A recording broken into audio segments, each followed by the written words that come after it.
Hello everyone, it's Silvia from Tarot. Welcome to my channel.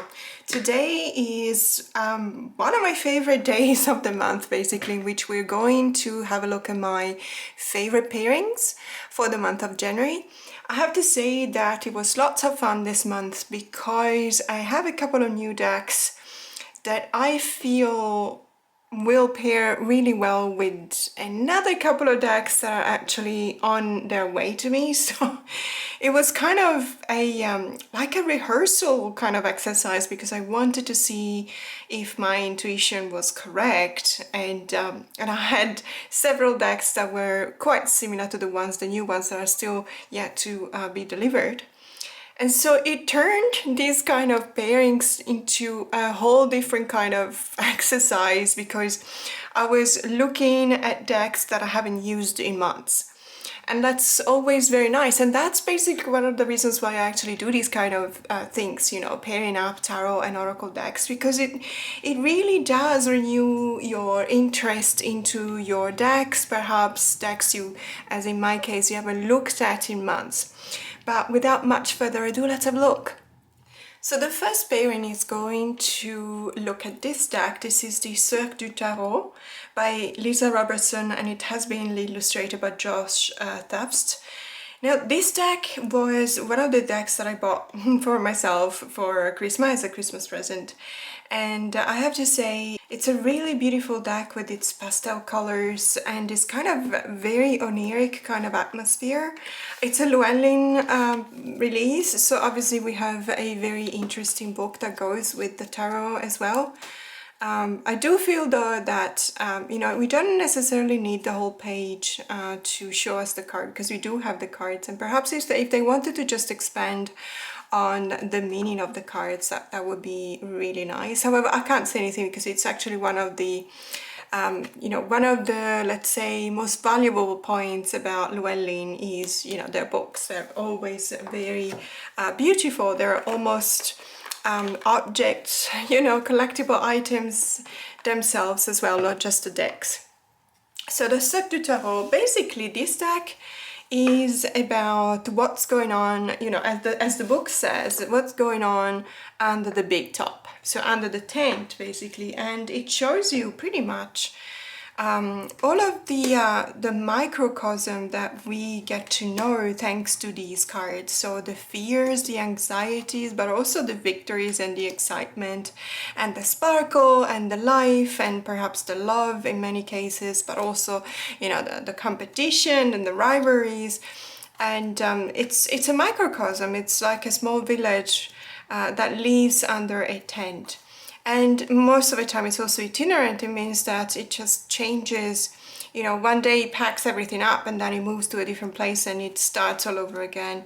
And perhaps there's local artists joining the circus, and then, you know, you got new protagonists in the scene, or perhaps still the older ones.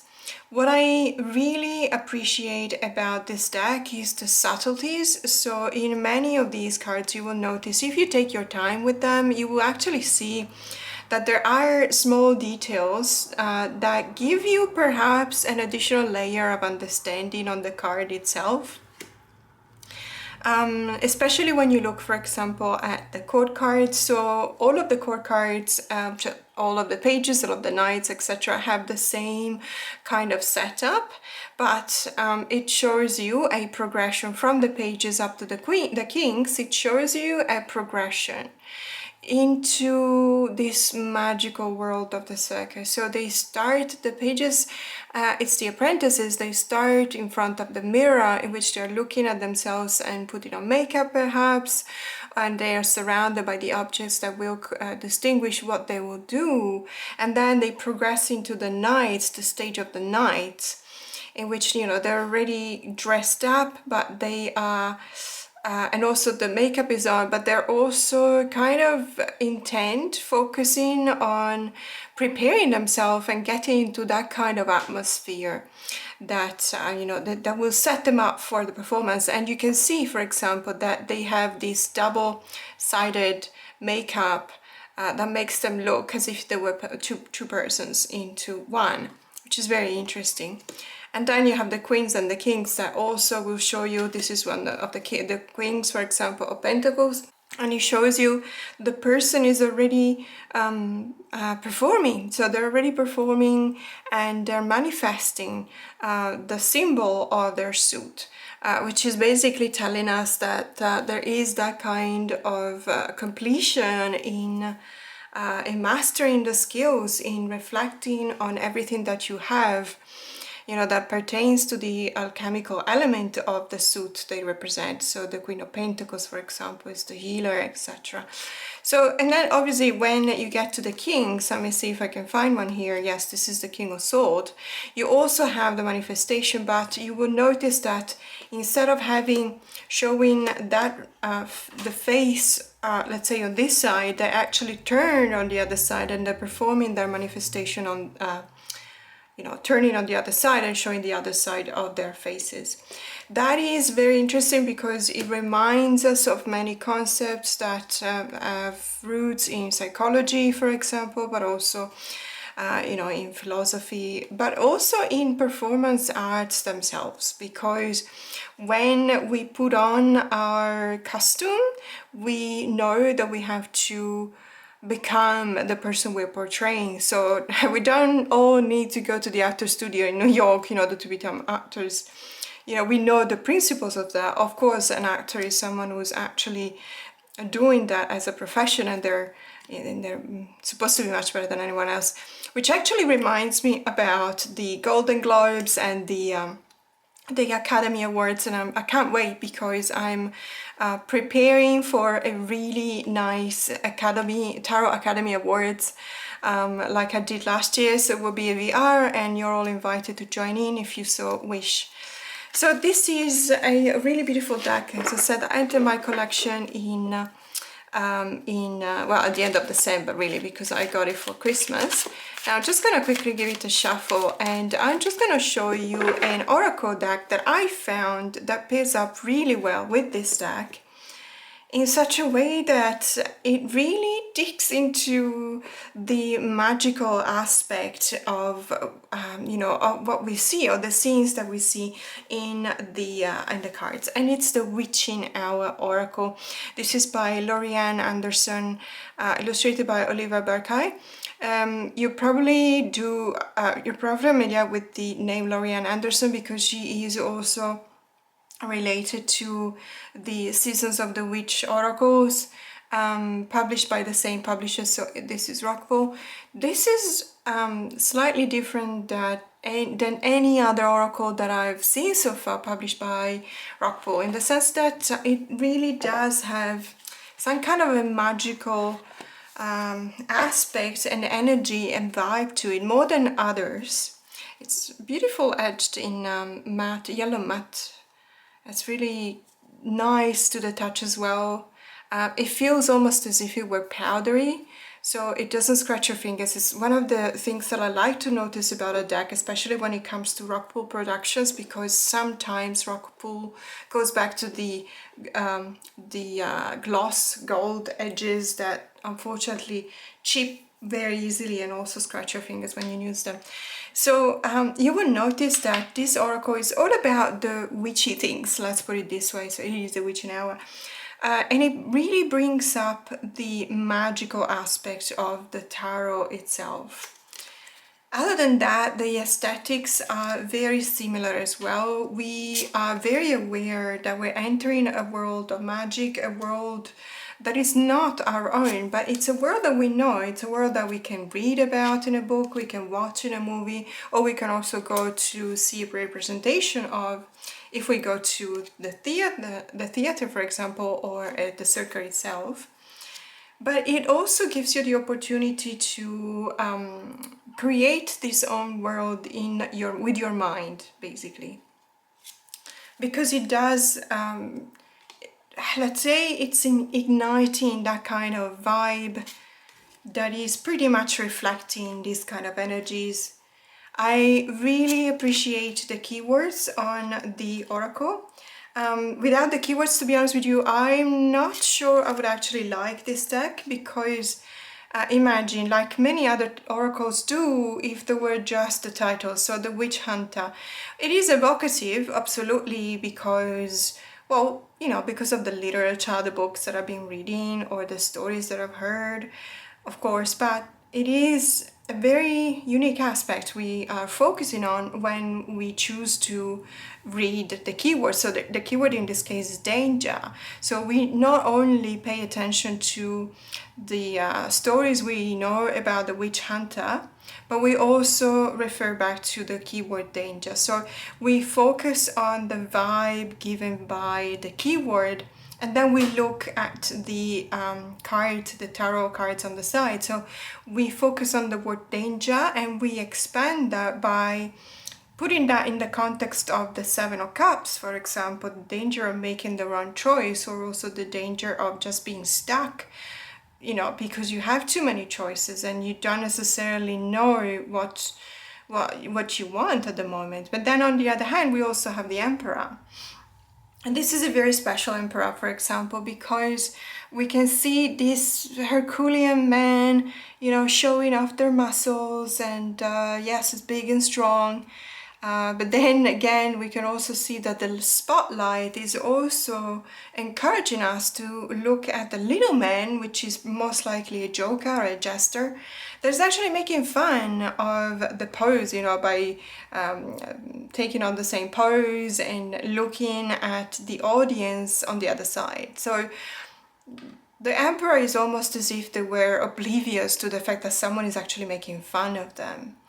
And that tells us that if we look at the word danger in this, is the danger of getting lost in our own power, getting lost in our own authority without realizing that perhaps it has been corroding us for all this time, and we don't even realize that sometimes we have to be humble and recognize that we all have our limits. And even the emperor, it's okay for even the emperor to recognize their own limits, and perhaps to introduce an element of laughter and also ridicule into our lives.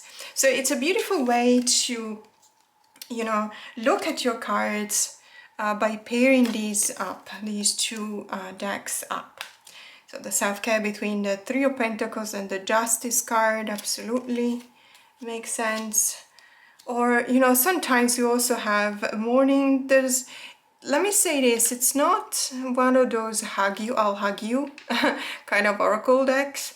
It is just, you know, truth to the theme of the witching hour. It does deal with all of those arguments where there could be something to be happy about, but there could be something, you know, danger, for example, we've seen the danger card, but it could be something that reminds us of grief, like, for example, crossing the veil.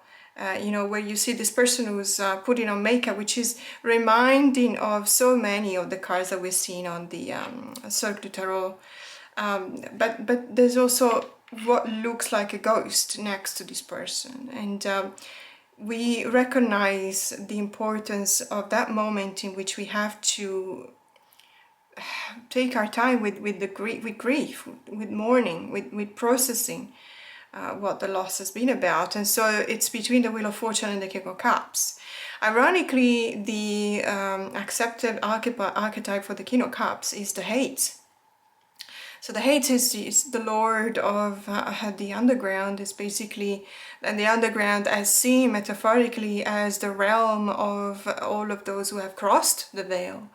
So we see the guardian, but also the guide onto this underground when we are in the mourning, because when we're mourning, the veil is very thin, and most likely than not we can actually see through it, and we can also cross it. And it's also a way of realizing that it's always the part of the cycle of life with the wheel of fortune. Death and life are part of the same wheel. So it can also, it's not just, let's say, a nice way to use, it's also very deep kind of pairing, because it does show you also something that can be really good for journaling, for example, not just for you know, this kind of meditation, or also this kind of divination that you can use the 2 decks for. So I really enjoy these 2 together. They show a similar color palette, they have a very similar kind of vibe, as I said, and they definitely give you this opportunity to enrich your practice by focusing on the keywords. Now let's see what else I've got.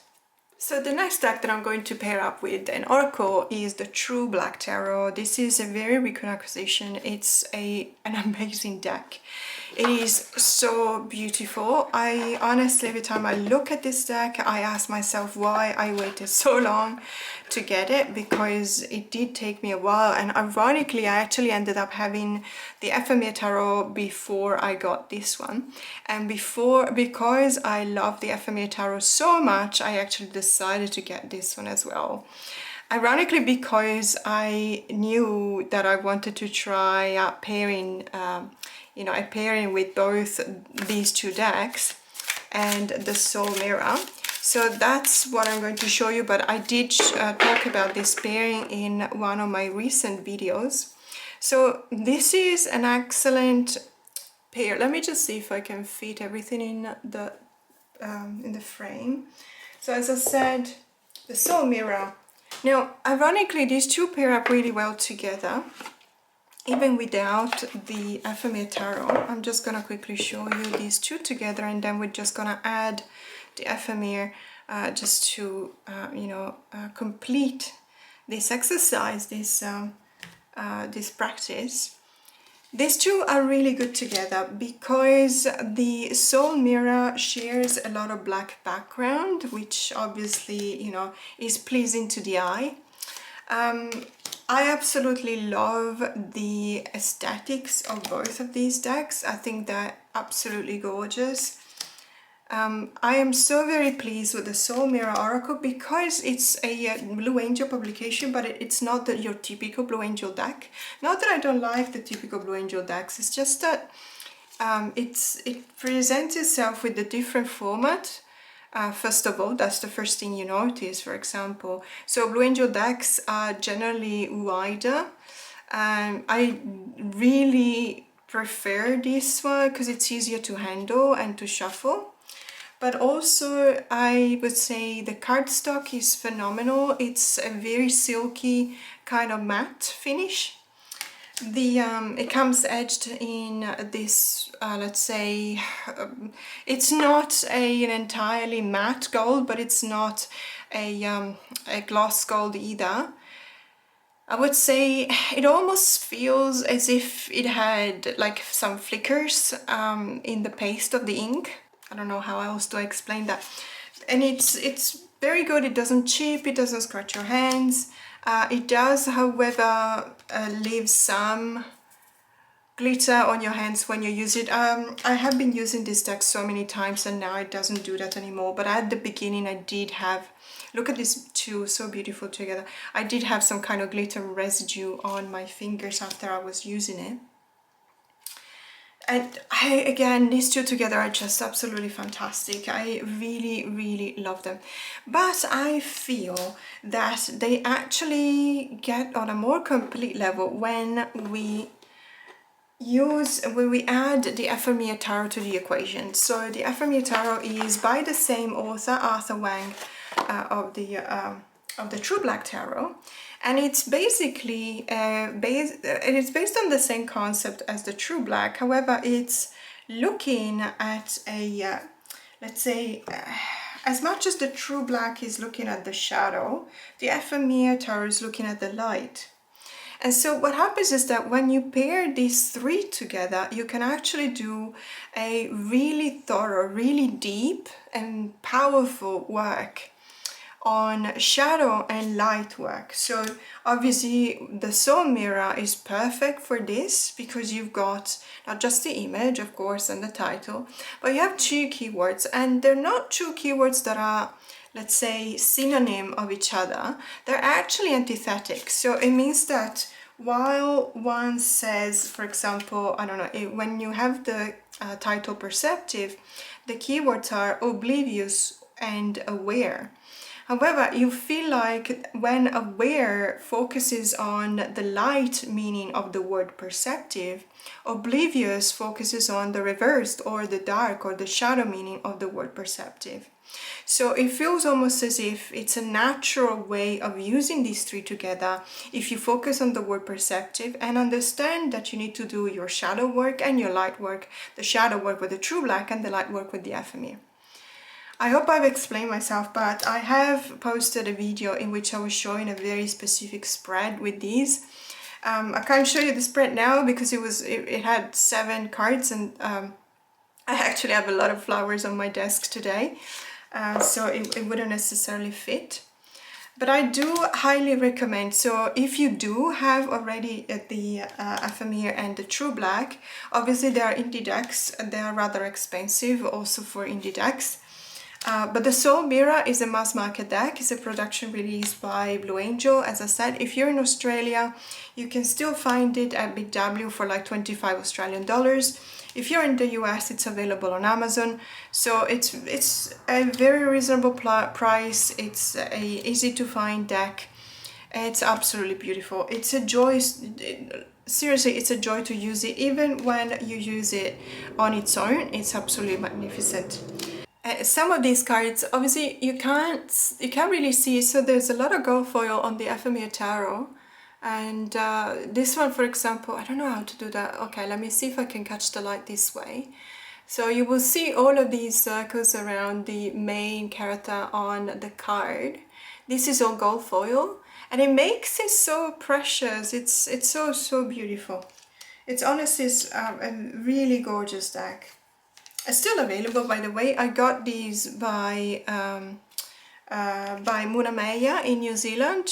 Crystal, she's an official reseller of Arthur Wang's decks. And let me say that because I know that I keep on saying this, but it needs to be said. Please don't buy counterfeit decks. You're not helping anyone. You're not even helping yourself, I can tell you. Because I know that it's very... It probably feels like a temptation to buy a $5 deck that looks like the same as the real deal, but I can assure you 1000% there is a soul to a deck, and you don't want to read cards that, you know, they can get pretty intense in a reading for yourself, for others. You don't want to use a deck that doesn't have a soul. I'm just gonna put it out there this way because I don't know how else to explain that. But you're not. It's not just about the the property and the rights and the fact that you're undermining and obviously a creator and their work. But it's also for yourself because you think you got away with buying a $5 deck. But first of all, it doesn't look the same as the original, but it doesn't have the same energy. Trust me. I know that because I did that mistake without knowing it unconsciously and just bought no, it wasn't a cheap deck on top of everything. It definitely wasn't $5. It was like $60, which is actually the correct price of a different tarot. And I just found out that it was a counterfeit. It was a perfect counterfeit because it looked the same as the original, but it just doesn't. You can feel that it doesn't have the soul of the original one. Anyway, so these three rather, really beautiful together, but I'm just going to leave the ephemera on the table because I'm also going to show you a different pairing that I tried out with the ephemera that I think works really well. Let me just put the other card here, and it's with a different oracle, and it's called the Citadel Oracle. There's a lot of gold foil on the top of the box as well. This is by the very well-known Fez Inc., published by also well-known Liminal 11, with their boxes that open at the bottom like that, and then you have to slide out the internal box. This is a very unique deck in the sense that well, at least unique in my collection because it's the only deck that I have that has this kind of shape rather than being rectangular. And let me put it this way, it grows on you. So I'm, let's put it this way, I'm very rigid when it comes to shapes and sizes for my decks because I do have pain in my fingers, many injuries that I sustained when I was playing volleyball, and you pay for them years, decades later. You know when they tell you don't do this because when you're old you're gonna feel it, and no one believes you because you're like 17 and you think that they're just kidding themselves? Actually, it turns out to be true. You do feel these kind of injuries later on. Anyway, so this brings me back to the shapes. So when there's a deck that is too large, for example, or a circular deck or even square decks, I do have trouble shuffling, and therefore it's kind of not a deal breaker necessarily, but I am kind of hesitant in getting them. This one grows on you in the sense that this kind of particular shape is not too obnoxious to deal with, and when you read, because of the white borders, if you use it, for example, like I am right now with another white background deck and also on a white background, it feels almost as if it were square, so you don't notice the difference in shape that much. Having said that, look at how beautiful these two are together. I think that on camera it doesn't give it justice, because let me just do this. Okay, you see when I move the card of the Citadel Oracle, you can see the gold foil. It's a copper color, and it pairs up really well with the Ephemera Tarot, because the Ephemera Tarot has got a similar kind of, not copper, it's more like a yellow gold, but it's the same kind of foil, and so it's very, very beautiful. And you know, the Citadel is a very specific kind of oracle deck, in the sense that it's got part of its cards referring back to archetypes and others referring back to perhaps more traditional, I'd say, oracle words or keywords. But then again, the ephemera itself is very special, because as you notice, sorry, I need to do like this just to show you how beautiful the gold foil is. I can assure you that when you actually use it, you see the gold foil 100%. This is the way that it doesn't show on camera is because of the angle. So even the majors of the Ephemera Tarot have their names changed, so they have been renamed, which, you know, it helps you to actually get more in synchrony with the Citadel Oracle.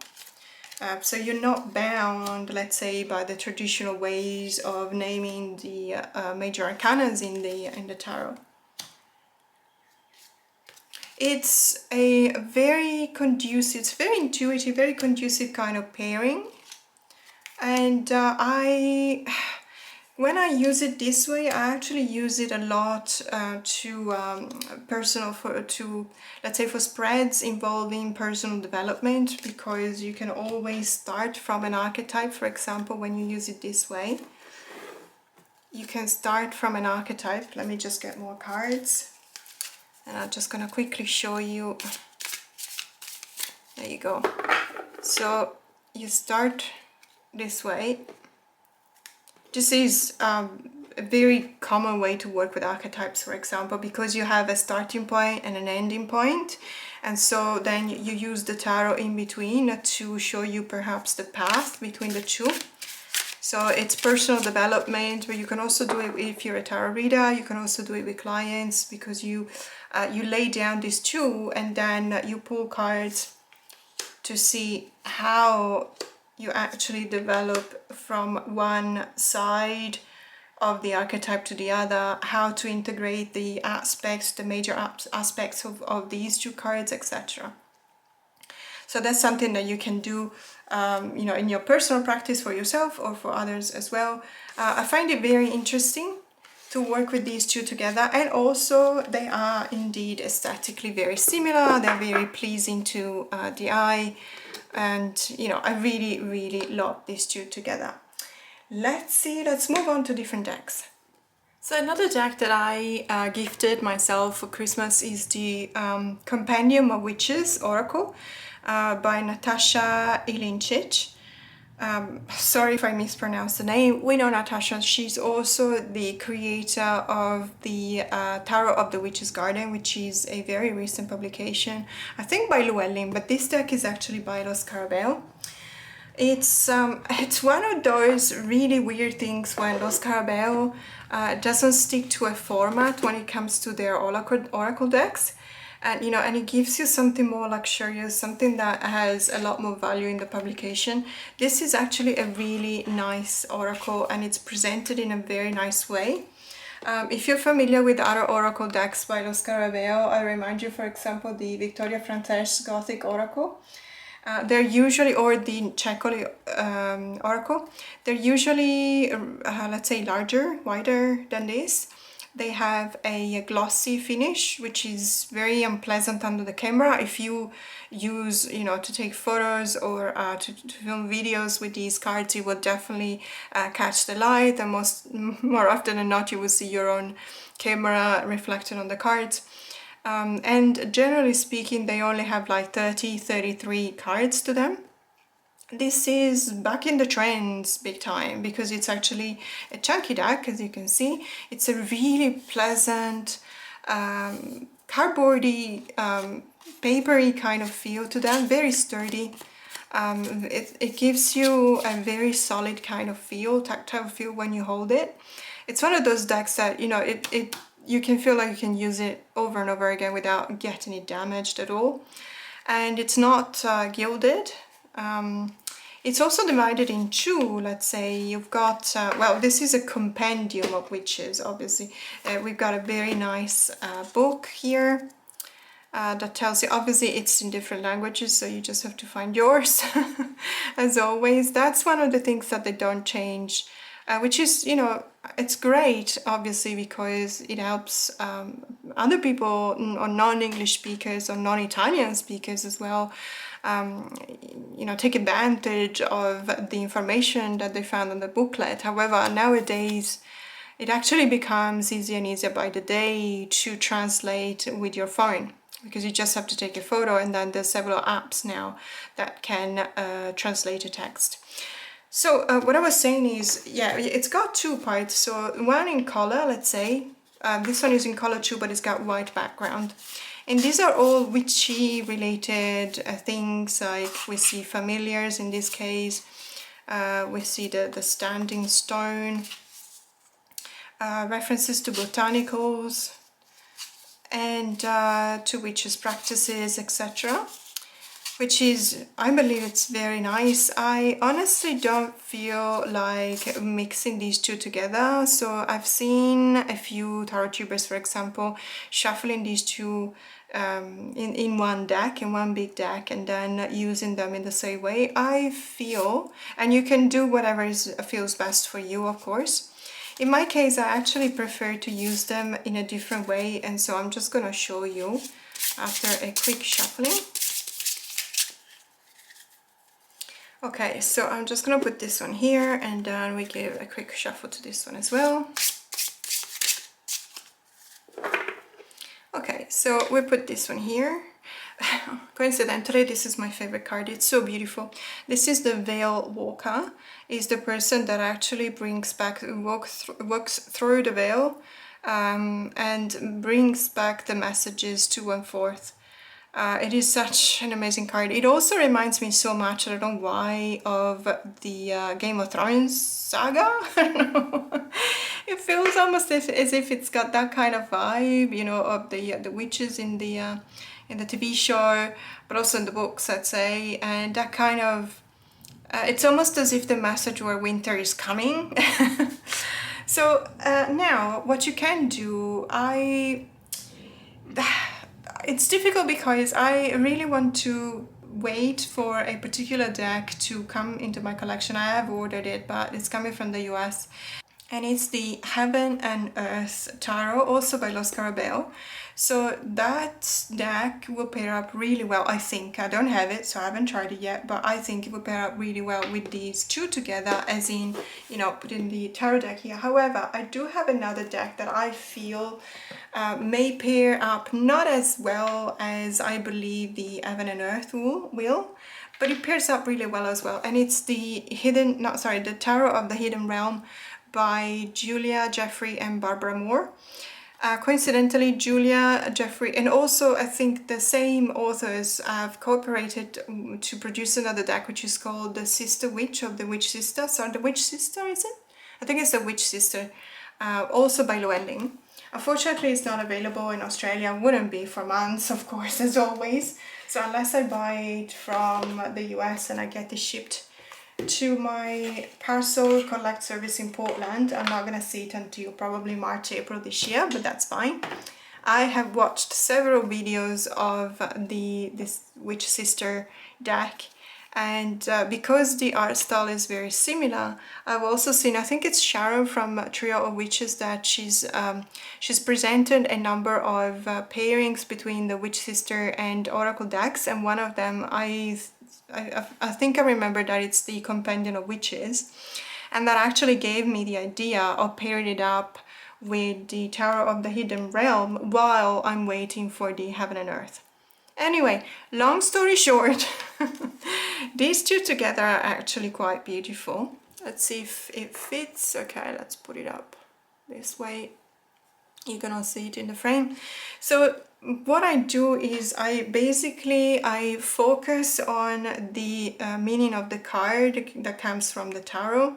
So in this case we've got the Queen of Pentacles, and this is telling me what the properties of the Queen of Pentacles are in this particular case, and also what I need to focus on to help me get there. So if this is my focus or my goal or my target, it's telling me what the essence of this card is, and also it's telling me what I need to focus on in order to achieve this. So the Queen of Pentacles is the archetype of the healer. What do I need to see? That the property, the main property of the healer is the property of walking between the veil and bringing the messages back and forth. And what I need to focus on in order to achieve this is to probably expand on the healing properties of the plants. For example, the cauldron, that's one way of using it to create potions and spells, because it does remind you of the grounding and the link and the bond that there is between the Queen of Pentacles, the Suit of Pentacles in general, and nature itself.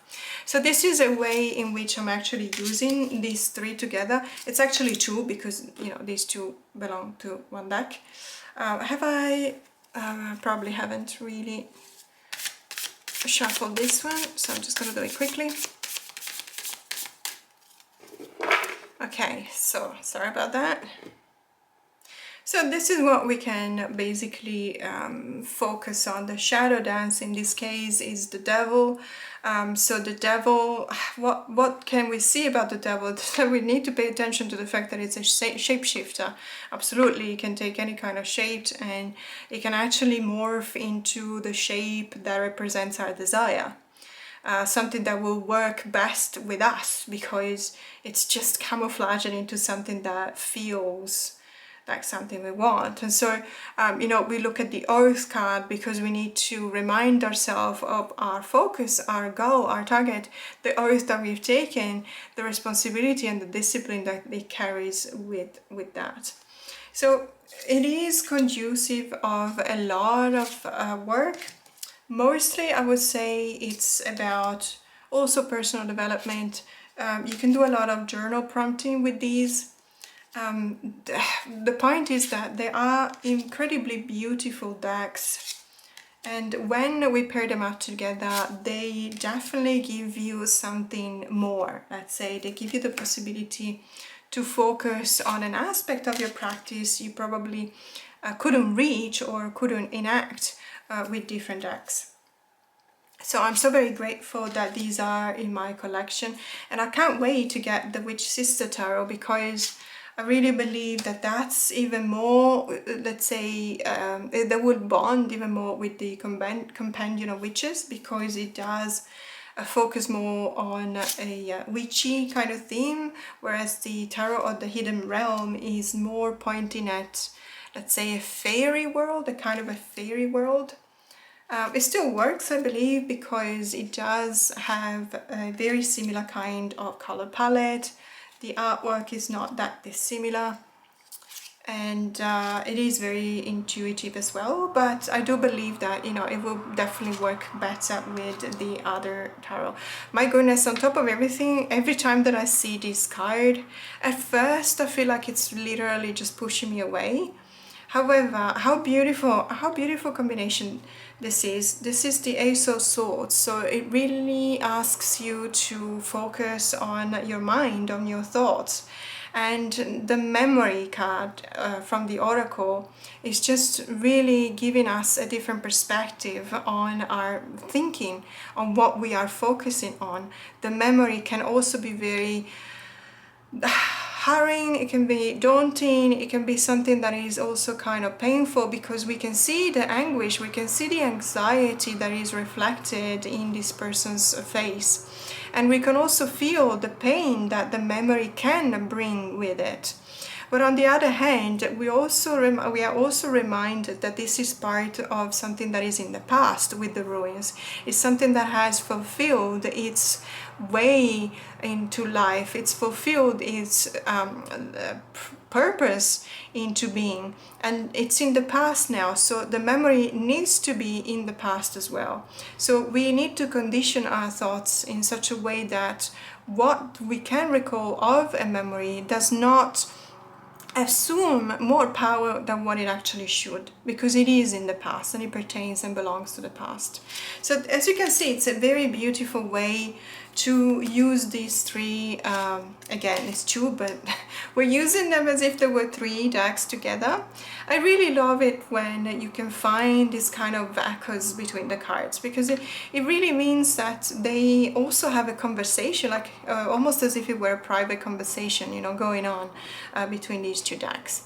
And I think I still have one deck to show you, and then that's gonna be all of my favorite pairings for the month of January. So let's have a look at another couple of decks. So I think the latest deck that can enter my collection is the Lost Tarot. Now this is, it's the actual title of this deck is Hans-Jürgen Bauer's The Lost Tarot. So you would know Bauer, Hans Bauer. Well, you would or you wouldn't. I'm not saying you would necessarily, but it's a very famous kind of artist. The deck itself is based on photography, so it's a photographic collage. This is actually the reward of a very recent Kickstarter, so it's not the edition from a couple of years ago. The reason why I'm saying this is because I believe, I'm not entirely sure, but I believe that it's got two additional cards, so these two, which I actually found out we have them in the deck itself. So this is the Page of Pentacles, no, this is the Page of Cups, and this is the King of Swords. So we have these two cards in the deck. However, these are, let's say, black and white, or almost, I would say almost sepia reproduction of the cards that we have in the deck. I don't have the guidebook because I made a mistake in the when I was choosing the reward. I didn't click. I don't know. It's I just missed out. I thought that it was coming with the guidebook, the companion book, but then I made a mistake and I didn't put it in the cart. So I only received the deck.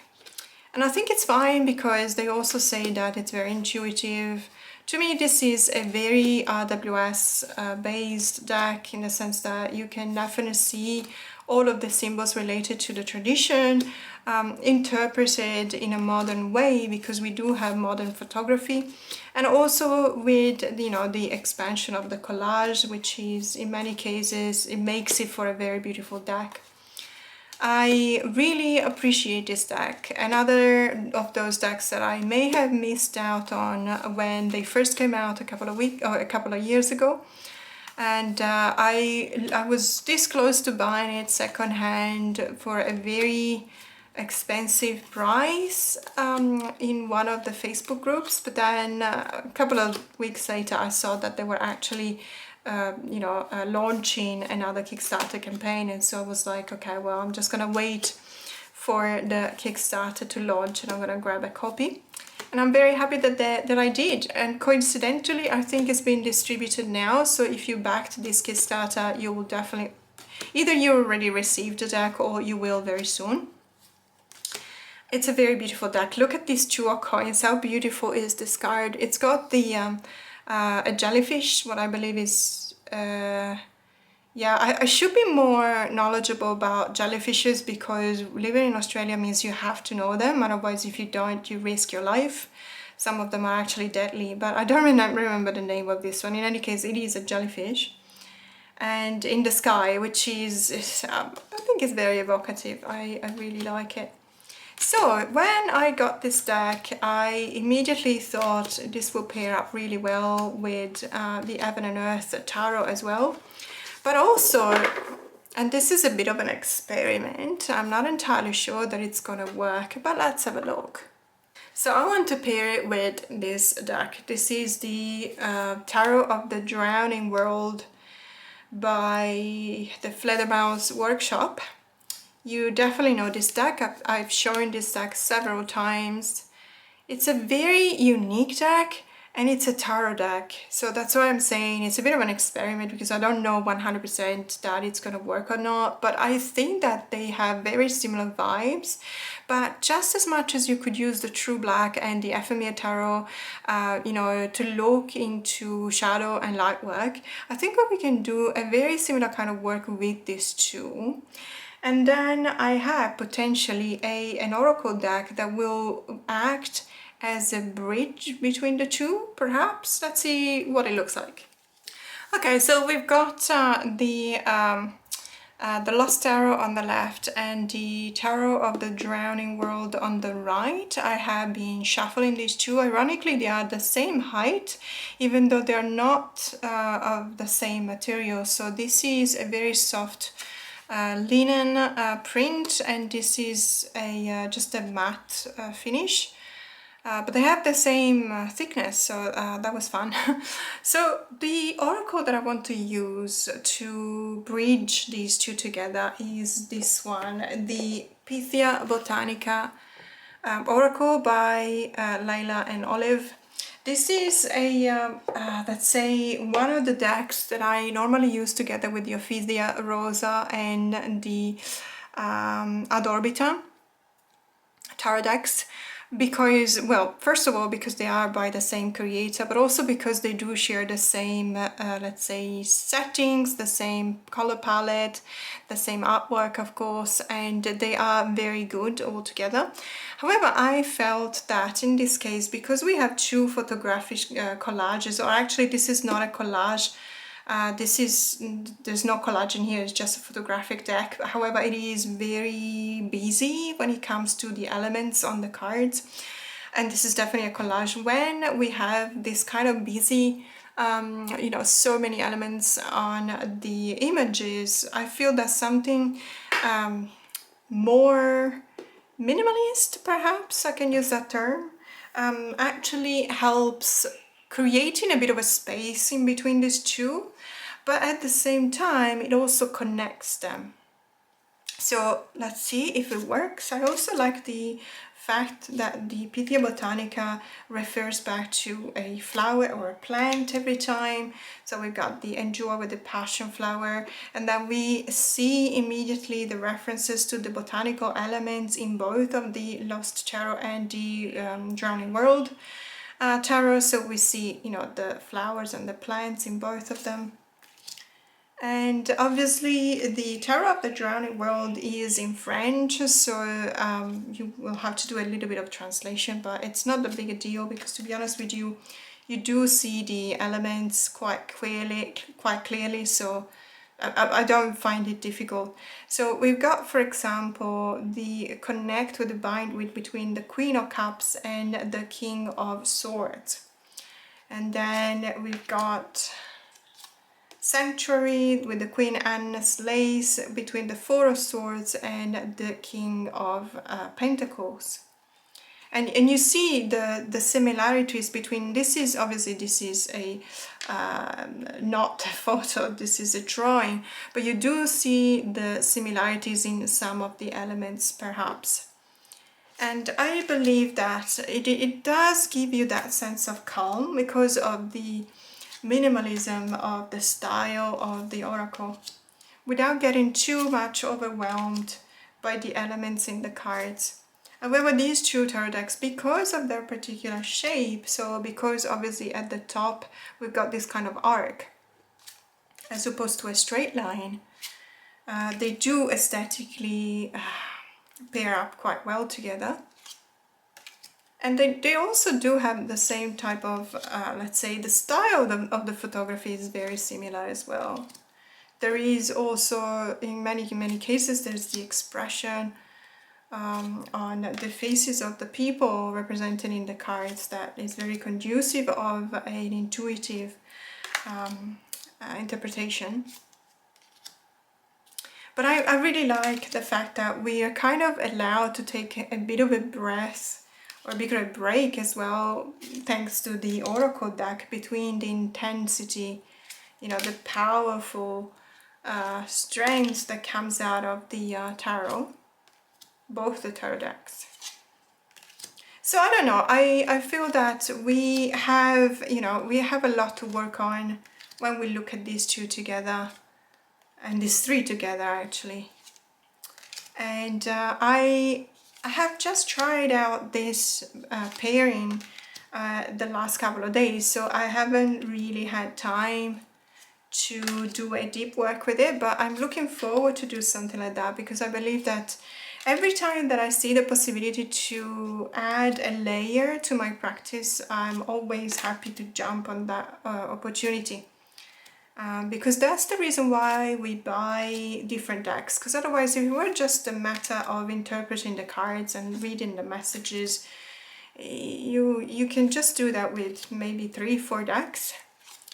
But it is by differentiating the images, for example, and also the interpretation on the cards, that you can use an additional layer. And you can also learn new stuff, especially from the Drowning World, because the book, the companion book of this deck, it's really crazy beautiful. So that was it for today, and I hope you've enjoyed this video. These are my favorite pairings for the month of January. Thanks so much for being with me till the end of this video. More to come. Have a great day.